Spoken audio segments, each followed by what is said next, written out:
May mà ngươi gặp được ta, nếu không đã té chết rồi. Nè, nè.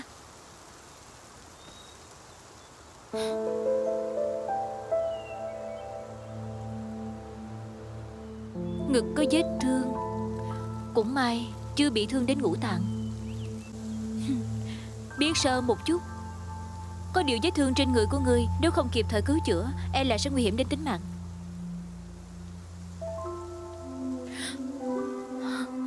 Có người tìm được nguồn nước rồi. Nếu ta còn không tìm thấy, sẽ không còn kịp nữa. Nè, ta có chuyện này phải nói cho ngươi biết.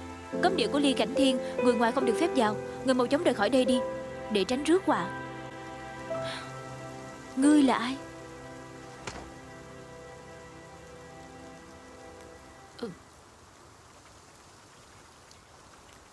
Nguồn nước. Ta đã cho ngươi dùng loại thuốc tốt nhất. Sau khi tỉnh lại, ngươi phải đi ngay. Ngươi không thuộc về nơi này. Ta vừa mới bắt mạch cho ngươi. Mạch của ngươi đã bình ổn rồi. Sao vẫn chưa chịu tỉnh dậy? Trước mắt chắc là phải đưa ngươi đến nơi an toàn trước đã. Vậy ngươi cứ ngoan ngoãn ở đây nha. Trốn được ngày nào thì hay ngày đó vậy. Ở trong Hoa Cảnh Linh Quang lâu như vậy mà vẫn hôn mê bất tỉnh, lẽ nào sai sót ở đâu rồi? Ta nhớ sư phụ từng nói qua một cách có thể khiến người khởi tử hồi sinh. Đó là dùng máu tim của du nữ để làm thuốc. Nhưng nếu mà làm như vậy thì sau này ngươi phải nghe lời ta.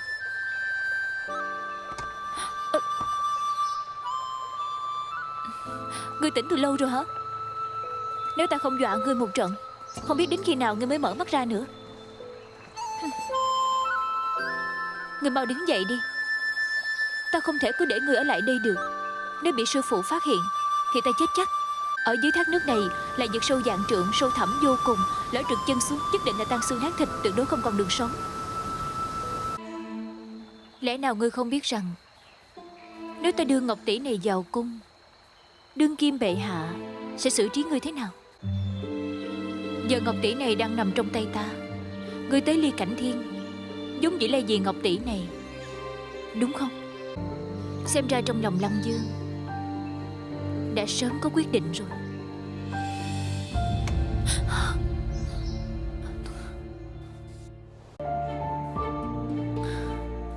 Ý của ngươi là sao? Vừa rồi bướm thần báo tin đối phương có nhiều binh mã, muốn thoát vòng dây e là không dễ. Ngươi không sao chứ? Có phải là vết thương lại bị rạn ra không? Vết thương của ngươi bị rạn ra rồi, sau này ngươi nhớ phải cẩn thận, nếu không sẽ có di chứng đó. Tất nhiên là diệu linh dược của vô tộc ta rồi. Ngươi mau chóng uống đi, có lợi cho vết thương của ngươi. Ngươi uống vậy đó hả? Ngươi đó, sao không đợi nghe ta nói hết? Nếu phối chung với cái này thì sẽ không còn kỳ lạ nữa.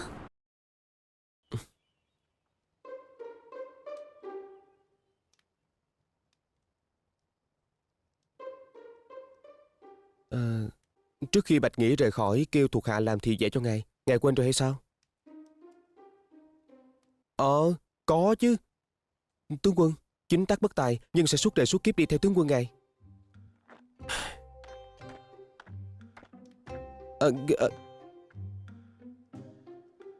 Tướng quân, ngài ấy bị làm sao vậy hả? Tướng quân không được vui. Chúng ta cũng gặp xui xẻo lây đó. Tướng quân tướng quân ơi, hai người đó tới tìm ngài kìa. Chính là hai người đó. Chính là hai người lần trước ngài không bắt được họ đó. Dạ. Yêu trấn này sắp biến mất rồi, chỉ còn đạp dân lầu. Hơn nữa còn có ánh sáng. Ta nghĩ mọi người chắc chắn vẫn còn ở trong đó. Sư phụ, người cũng biết rồi hả? Sư phụ. Vậy con rốt cuộc có phải là tấm lòng con? Hách hách dương dương, nhật xuất đông phương.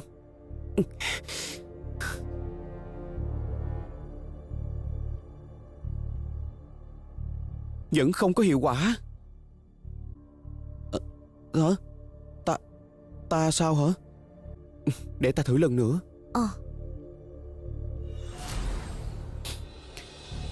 Hách hách dương dương, nhật xuất đông phương.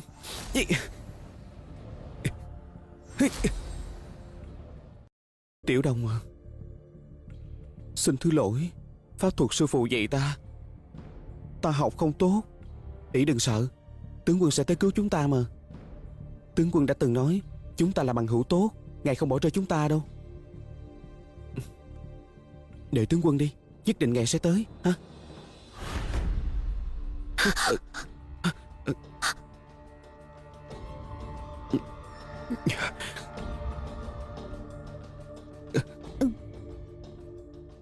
Ta xin lỗi.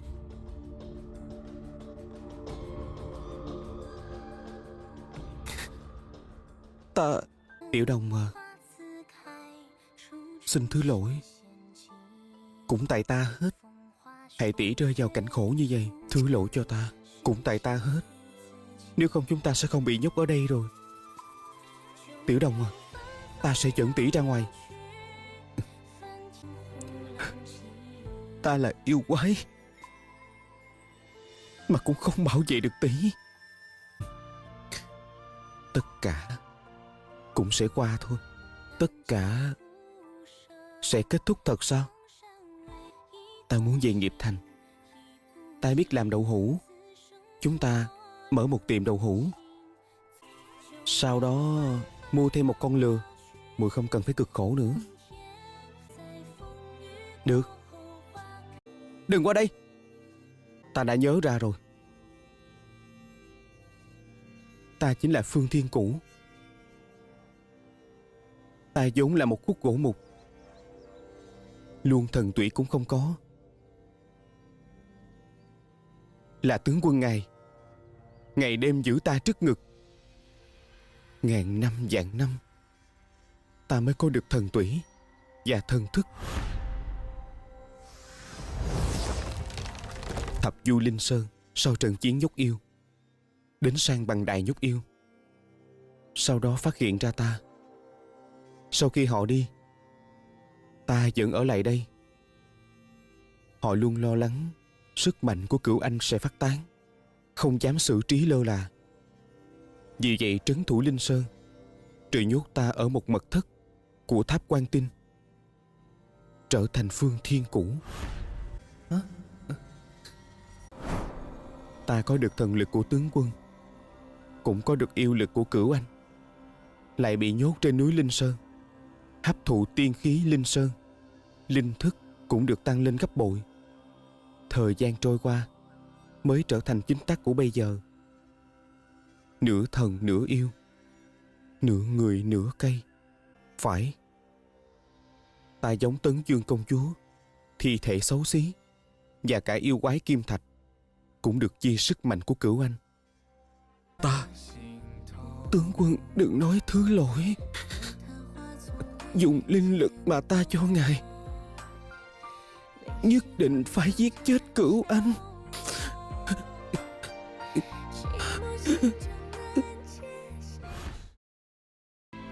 Được rồi, con không cần giúp bọn chúng viện cớ làm gì. Tên thái tử này quả là không ra gì. Đúng là không ra gì mà. Được rồi, học tiếp thôi. Đọc thêm 3 lần nữa, hả? Trước khi đi, con nói muốn tới chiến trường để xem thử. Hôm nay nhìn thấy rồi, con có suy nghĩ gì?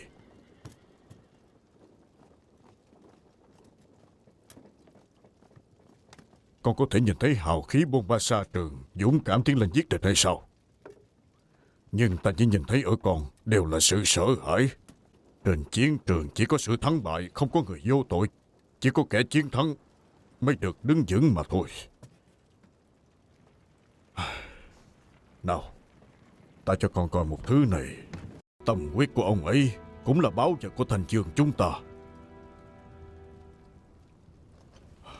Hôm nay ta giao nó lại cho con. Sau này vận mệnh của tất cả bọn họ sẽ do con quyết định rồi. Nhưng mà ta phải nhắc nhở con một câu. Trong lịch sử của thành vườn chúng ta, Thiết Phù Đồ trước nay chưa từng có tiền lệ tử chiến nơi đất khách. Rốt cuộc Thế tử đã tỉnh ngộ rồi. Gây náo loạn trên chiến trường Đông Lục này chỉ là một trò đùa thôi. Ngươi chỉ có thể dùng máu tươi của mình để rửa sạch nỗi nhục của ngươi. Nhưng mà hắn lại nhận thua rồi. Phải dùng cách thức của võ sĩ đối với hắn. Đây với nó đã vinh dự lớn lao rồi. Chết như vậy là vinh dự của võ sĩ Thanh Dương. Đa tạ Cửu Dương Tắc Thành. Ta tới xem con có bị thương hay không. Điều ta lo lắng là các tướng sĩ đã chết kia kìa.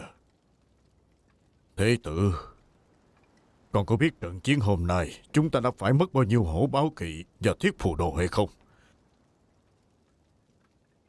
Phải, roi ngựa của ta đã giao lại cho con, ta không có quyền hỏi tới nữa.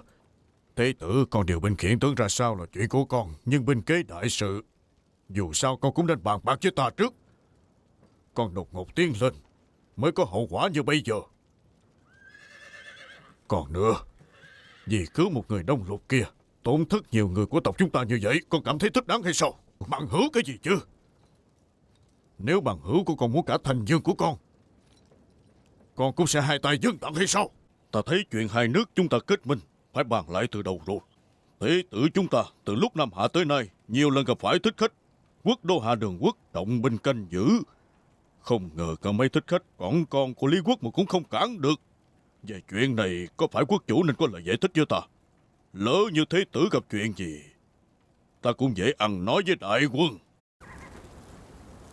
Ma quỷ. Đệ dẫn bọn chúng lên trước, ta để coi coi Linh Tôn có chuyện gì. Các vị đều là tinh anh của lớp thanh niên trong Thanh Dân Môn chúng ta. Sau này thủ tọa các mạch trong Thanh Dân Môn, trưởng lão, thậm chí là cả vị trí trưởng môn của ta đều rất có khả năng sẽ do đám đệ tử các con đảm nhận. Dĩ nhiên, nếu muốn đạt được tới bước đó, các con cần phải cố gắng thật nhiều nữa. Dạ.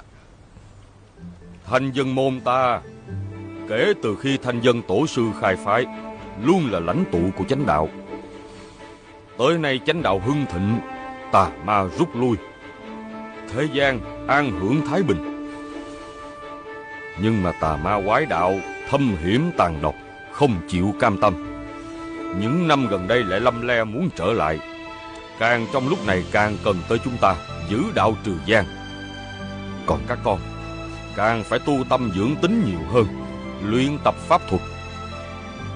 Chỉ cần các con kiên cường tự lập, tà ma ngoại đạo sẽ không có kẻ hở lọt vào. Giảng bức cổ quật này từng là nơi tu luyện của Hắc Tâm đạo nhân. Dù là lời đồn thất thiệt thì cũng sẽ có không ít pháp bảo tà ma, không thể để ma giáo tìm ra nơi này được. Tấn công đã từ bỏ ngay được chứ? Cả ngàn năm nay chưa từng xảy ra chuyện này. Trong chuyện này chắc chắn có nguyên nhân. Ta đã dùng thuật thông linh bí mật của bổn phái dò tìm thực hư. Không ngờ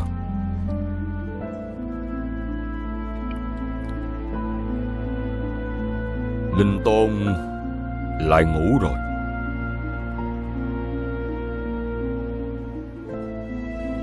Đợi Linh Tôn thức dậy rồi tính. Khoan đã, còn một chuyện nữa ta muốn thương lượng với các vị. Vật tài. Ta cho rằng mấy quyển thiên thư là lời đồn từ ngày xưa. Lần này điều tra giảng bức cổ quật, thật ra là ta cảm thấy nửa tin nửa ngờ. Nhưng ta không ngờ có chuyện này thật. Nhưng mà thiên thư lưu lạc trên thế gian đã hơn ngàn năm nay. Nếu muốn thu nhập tin tức sẽ như mò kim đáy bể. Theo mọi người, chúng ta phải làm sao? Được rồi, Lục Tuyết Kỳ cứ về Tiểu Trúc Phong dưỡng thương. Vật tài trà trộn ma giáo nhiều năm, ta sẽ phái vật tài xuống núi một chuyến, tới thẳng Vũ Đô tạm thời hành sự, giúp đỡ Tăng Thư Thư. Ngoài ra có thể giám sát nhất cử nhất động của ma giáo, hồi báo về cho chúng ta biết. Quả nhiên không sai. Ban đầu ta đã thấy có điều khác lạ, nhưng dùng đủ mọi cách cũng không tra ra được gì. Phệ huyết châu ở trên người con, chẳng lẽ con không cảm thấy có gì không ổn sao? Viên châu này con lấy được từ đâu? Chung vô miệng xấu xa, tự nhiên lại hứa với thánh thượng. Trước khi quyết định không thể thương lượng với ta trước hay sao? Lần nào cũng vậy hết, đồ giả nhân. Ta biết là chàng muốn tốt cho ta, Nhưng mà với tài nghệ y thuật của ta, luôn bệnh viêm dạ dày của ta còn chưa trị khỏi, làm sao trị cho người khác đây? Lần này thì tốt rồi, hai nước kết giao sinh tử tồn vong lỡ trong tay của ta. Của thiên kim tiểu thư không ra gì này. Ta vừa đấu với tiểu tam, vừa phải trị dịch bệnh, làm gì có sức lực chứ. Quả thật là kẹp giữa trước sau hai bên đều là địch, đau lòng thống cổ hồn đoạn thiên nhai. Chàng đừng có vào đây. Không phải chàng nhất ý cô hành kêu thiếp trị bệnh cho người thịnh kinh sao, còn đến thăm thiếp để làm gì? Bây giờ thiếp đang nhìn gà, không rảnh nhìn chàng. Thiếp không có rảnh giận chàng đâu. Thiếp còn không có thời gian tìm hiểu ôn dịch. Hỷ thức, mau thay y phục dạ. cho ta muốn đi ngủ. Hả? Nhưng không phải công chúa sai người đến nói cô ta không được khỏe, muốn chàng đi thăm hay sao? Chàng còn đến chỗ thiếp để làm gì? Tạm biệt, không tiễn. Sao lại im lặng rồi? Không lẽ chàng đi thật sao? Hỷ thước, Dạ. đi xem thử. Dạ.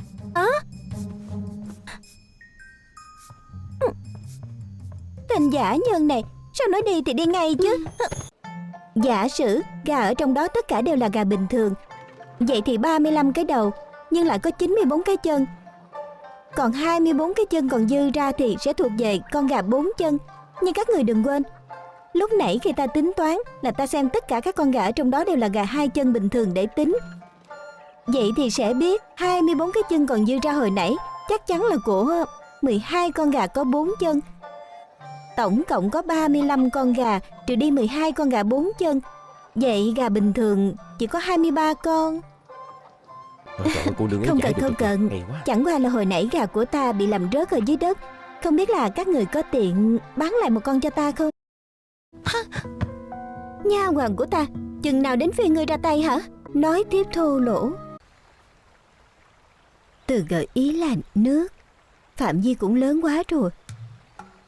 Xuống sông bắt cá có tính không? Có khi nào phải ngâm mình ở trong nước? Ngâm một cái thì có thể ngâm thủy tinh châu ra sao? Hình như cũng không hợp lý cho lắm. Có lẽ từ nước này không phải ám chỉ nước của giới tự nhiên, mà là độ ẩm trong cơ thể. Hôm nay hình như là 15. Lúc trước hình như ta có nghe người khác nói, hễ đến đêm trăng tròn thì con người sẽ đạt cảm xúc lên đến đỉnh điểm. Tất cả năng lượng tích lũy được cũng sẽ bộc phát trong một đêm. Hay là tối nay thử xem.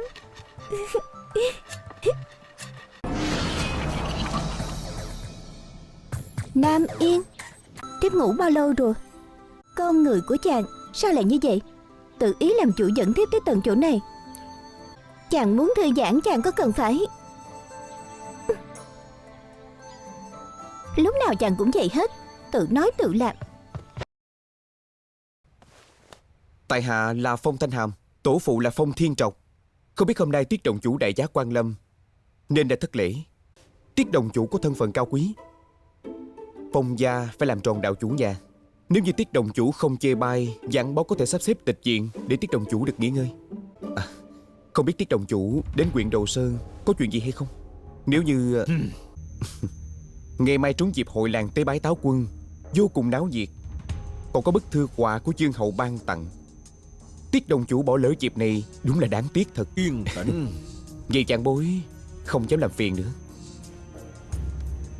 Dạ cha, Tiết Trong Hư nói lão ta chỉ đi ngang qua đây, sáng sớm ngày mai sẽ rời khỏi nơi này. Nếu lão dám đến đây gây phiền phức cho cha, Phong gia nhất định sẽ khiến cho lão ta phải trả giá đắt. Tiết Trong Hư mới đến đây một ngày, con vẫn chưa kịp điều tra kỹ. Chỉ biết kẻ này tuy là tu hành giả, nhưng chưa đến chân nguyên cảnh. Từ ánh mắt Tiết Trong Hư nhìn hắn có thể thấy chắc chắn hắn là đệ tử lão ta kỳ vọng. Rất có khả năng là đệ tử bế quan của lão. Hình như bây giờ cô ý là không muốn đi. Dạ cha. Tiết đồng chủ, sao hôm nay Tiết đồng chủ lại đổi ý vậy hả? Hôm nay có buổi chiêm ngưỡng thư quà của chương hậu. Buổi lễ như vậy chỉ sợ không thích hợp cho lắm. Coi thường. Vậy thì quá tốt rồi. Nếu như ngươi thắng được ta thì viên ngọc này sẽ trả cho Bạch Dương Đồng. Chỉ là một thanh tàn kiếm.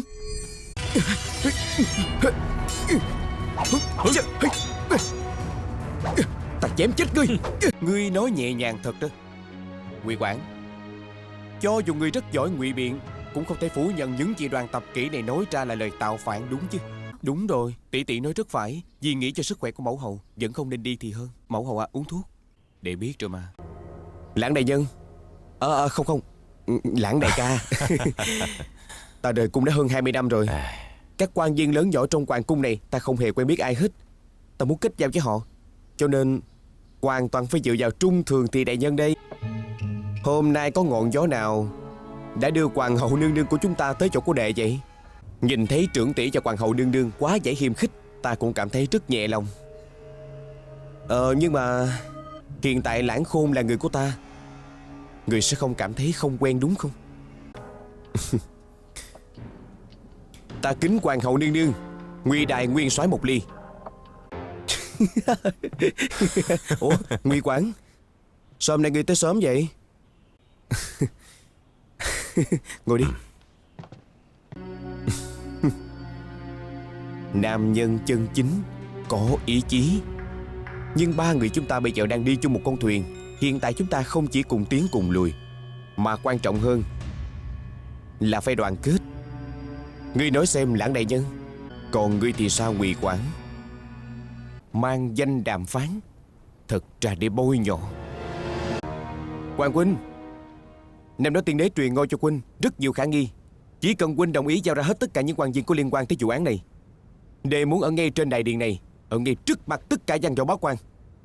Đệ muốn thẩm tra, sau đó đem kết quả này đi công bố thiên hạ. Chuyện vô căn cứ. Mẫu hậu, tất cả mọi người đều biết người bảo vệ hoàng huynh hơn con. Năm đó chính người đã giúp cho hoàng huynh ngồi lên được ngai vàng này. Đường đường là ngự y, xem bệnh cho hoàng tử, tại sao có thể sai sót được chứ? Rõ ràng là hoàng huynh năm đó đã thông đồng với ngự y. Chứng cứ sao? Đã sớm bị hoàng huynh con tiêu hủy hết rồi.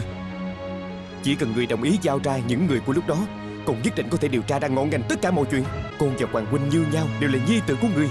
Tại sao người luôn đứng ra giúp đỡ cho hoàng huynh chèn ép con chứ? Người đúng là tàn ác. Tất cả những gì người nói đều là dối trá. Vậy ngươi cứ để cho lũ tiện nhân kia xông vào sao? Bổn vương ở ngay đây, đến bắt ta đi. Ngươi chính là tên tiểu tử có dị quả đó hả? Từ đâu tới vậy?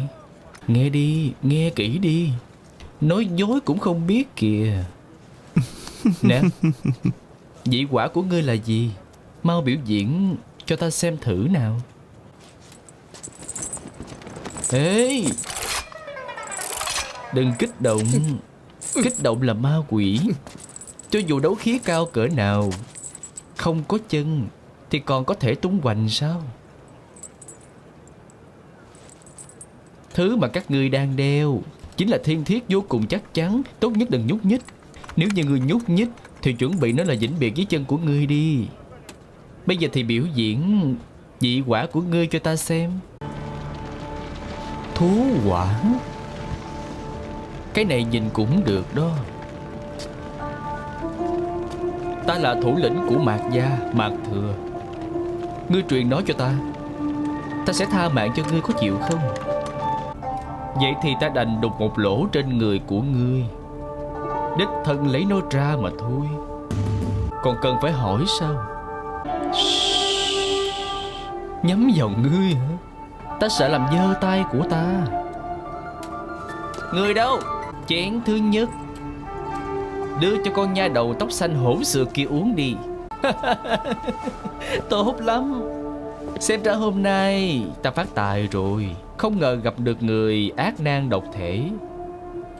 Chúng ta đem hắn đi luyện hóa, có thể có được một lò luyện thuốc cực phẩm. Rồi luyện hóa cô ta thì sẽ có được một vũ khí cực độc. Xem ra hôm nay các ngươi tự mình nộp mạng tới cho ta rồi. Ta đang có việc, kêu làm gì chứ? Người chết đều là người của Mạc gia, hắn có gì phải gấp gáp chứ? Các ngươi canh chừng chúng cho cẩn thận.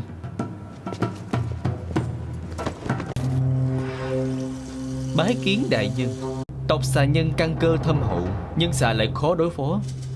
Mạc gia của ta chịu rất nhiều thương vong. Đại nhân, hay là phái thêm vài cao thủ đấu khí giúp đỡ Mạc gia giải quyết triệt để. Đại nhân, nếu đệ tử Mạc gia của ta đều bị bỏ mạng hết, vậy thì ta khỏi cần làm đại đương gia nữa. Theo như kế hoạch lúc trước của chúng ta, có nói trước là từ từ đánh, bắt sống Mỹ đổ Sa, chỉ là chuyện sớm muộn thôi. Dạ, nhất định sẽ bắt sống cô ta trước khi cô ta nuốt trọn dị quả. Nhưng mà đại nhân à, chuyện lần này Mạc gia của ta đã bỏ ra rất nhiều công sức. Sau khi thành công, ngài lấy Mỹ đổ Sa, Thanh Liên Địa Tâm Quả, thì xin hãy giao nó cho Mạc gia. Để đến ngày hồn điện tấn công vào đấu khí đại lục, Mạc gia ta xin làm quân tiên phong. Đa tạ đại nhân. Thật không giấu giếm gì ngài, ta đã để ý dị quả này từ lâu. Chỉ là ta không biết là nó có thần kỳ giống như lời đồn hay là không. Dạ được đại nhân, ngài cứ chờ tin vui của ta đi. Bẩm đại nhân, chỉ là đám tôm tép của độc xà nhân thôi. Chắc chắn là chúng bỏ trốn rồi. Đứng lại! Đại nhân, ta ra xem thử. Đi mòn gót sắt tìm không thấy, đến khi tìm thấy không uổng công. Nếu biết trước có nó dễ dàng như vậy, thì chúng ta cũng đã không mất nhiều người như vậy rồi. Nói đi, ngươi tìm ta có chuyện gì? Kỳ lạ ở chỗ nào? Đúng vậy, nhưng đó là chuyện của hắn. Đây là Thanh Liên Địa Tâm Quả, là thật hay là giả? Còn Mỹ đổ Sa, vậy nếu như tên tiểu tử đó có bản lĩnh lên trời xuống biển, thì có thể thoát khỏi nhà lao của chúng ta không? Sáng sớm ngày mai, sứ giả hồn điện sẽ dắt Tiêu Diêm trở về.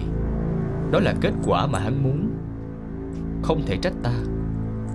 Còn chuyện về hắn sống hay là chết thì liên quan gì tới ta chứ? Tiêu gia đã sắp sụp đổ rồi, đừng nghĩ nhiều. Ta đã nghĩ tới chuyện này rồi. Sau khi ta hấp thu dị quả, luyện hóa Mỹ đổ Sa hấp thu ma tinh của cô ta, chỉ sợ mấy tên sứ giả hồn điện cũng không phải là đối thủ của ta. Bắt đầu từ mai ta sẽ bế quan mấy ngày. Mọi chuyện trong trại tạm thời sẽ giao cho ngươi.